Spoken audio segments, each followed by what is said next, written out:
Hi guys, ഒട്ടുമിക്ക എല്ലാ മലയാളികളുടെയും കുട്ടികളുള്ള വീടുകളിൽ ഇപ്പോൾ ബാക്ക് ടു ദ സ്കൂൾ വർക്കുകളൊക്കെ തുടങ്ങിയിട്ടുണ്ടാവും. സ്കൂളിലോട്ട് തിരിച്ചു പോകുന്നതിന് മുന്നേ ഉള്ള ഒരുക്കങ്ങളുടെ ഭാഗമായിട്ടാണ് ഞങ്ങളും ഇന്ന് സലൂണിലെത്തിയിരിക്കുന്നത്.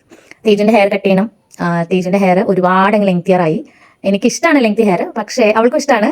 മെയിൻറ്റെയിൻ ചെയ്യാനുള്ള ബുദ്ധിമുട്ടും ഡെയിലി സ്കൂളിൽ പോകുമ്പം അത് ടേക്ക് കെയർ ചെയ്യാനുള്ള ബുദ്ധിമുട്ട് കാരണം നമുക്കത് കട്ട് ചെയ്യാമെന്ന് വിചാരിച്ചു. കുറച്ച് ഷോർട്ട് ആക്കാൻ തന്നെ തീരുമാനിച്ചാണ് വന്നത്. കാരണം ഓൾമോസ്റ്റ് എൻ്റെ വീഡിയോസും ഇൻസ്റ്റഗ്രാമിലും ഒക്കെ കാണുന്നവർക്ക് മനസ്സിലാവുണ്ടാവും, തേജുവിൻ്റെ ഹെയർ കട്ട് ഒരു 3 months ബിഫോർ നമ്മൾ ചെയ്തതാണ്. പക്ഷേ എത്ര പെട്ടെന്നാണ് അത് ലെങ്തിയർ ആയിട്ട്, അതായത് അന്ന് കട്ട് ചെയ്യാൻ പോയപ്പോഴും അവർ പറഞ്ഞു ലെങ്ത് കുറയ്ക്കേണ്ട, നല്ല ഹെയർ അല്ലേ എന്നൊക്കെ പറഞ്ഞു. പക്ഷേ അന്ന് ഞാൻ ഓക്കെ എന്നുള്ള രീതിയിൽ നിന്നപ്പം അവർ ഒട്ടും തന്നെ അങ്ങോട്ട് ലെങ്ത് കുറച്ചില്ല, ഇത്തിരി സ്റ്റൈലാക്കി വെട്ടിയെന്ന് മാത്രമേ ഉള്ളൂ.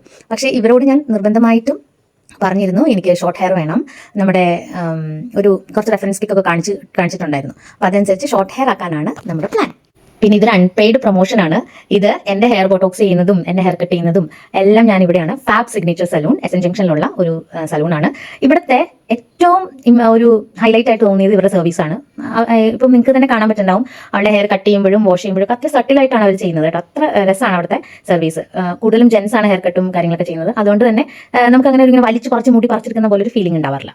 അപ്പോൾ ഇങ്ങനെയൊക്കെയാണ് തേജുവിൻ്റെ ഹെയർ കട്ട് ചെയ്തത്. അവരവിടെ ഫാബിൻ്റെ ഇൻസ്റ്റഗ്രാം പേജിൽ ഇടാനായിട്ടുള്ള റീൽസ് എടുക്കുന്നുണ്ട്, അതായത് വീഡിയോ അവിടെ ഷൂട്ട് ചെയ്യുന്നുണ്ട്. അപ്പോൾ അവർ പറഞ്ഞു കൊടുക്കുന്നുണ്ട് അങ്ങനെ ചെയ്യും ഇങ്ങനെ ചെയ്യും. പിന്നെ കുറച്ച് തേജുവിൻ്റെ ഒക്കെ ഒരു മനോധർമ്മം അനുസരിച്ച് അവർ ചെയ്തു. അങ്ങനെ അവിടുന്ന് ഹെയർ കട്ടൊക്കെ കഴിഞ്ഞ് തേജുവിന് അവിടെ AC കുറേ നേരം നമുക്ക് തൊണ്ടയൊക്കെ ഡ്രൈ ആവുമല്ലോ. അപ്പം തൊട്ടടുത്തൊരു കടയിൽ നിന്ന് എന്തെങ്കിലും ജ്യൂസ് അല്ലെങ്കിൽ എന്തെങ്കിലും ലൈമോ എന്തെങ്കിലും കുടിക്കാമെന്ന് വിചാരിച്ച് കയറിയതാട്ടോ. അപ്പോൾ പിങ്ക് വേണം അത് വേണം എന്നൊക്കെ പറയുന്നതാണ്. പിന്നെ നേരെ സമയം കളയണ്ട, പിന്നെ ഇനി ഒരാഴ്ചയല്ലേ ഉള്ളൂ. തേജു വീട്ടിലായതാണ് ഒന്നും വാങ്ങിക്കാൻ പറ്റില്ല. സ്കൂൾ ഷോപ്പിംഗ് ഒക്കെ ചെറുതായിട്ട് അങ്ങ് ചെയ്തിട്ട് നേരെ വീട്ടിലേക്ക് പിടിച്ചു. അപ്പോൾ അത്രയുള്ള. See you bye next video. Bye bye. പിന്നെ എൻ്റെ ഈ ചാനൽ കാണുന്നവർ സബ്സ്ക്രൈബ് ചെയ്യണം, ഷെയർ ചെയ്യണം, കമൻറ്റ് ചെയ്യണം പ്ലീസ്.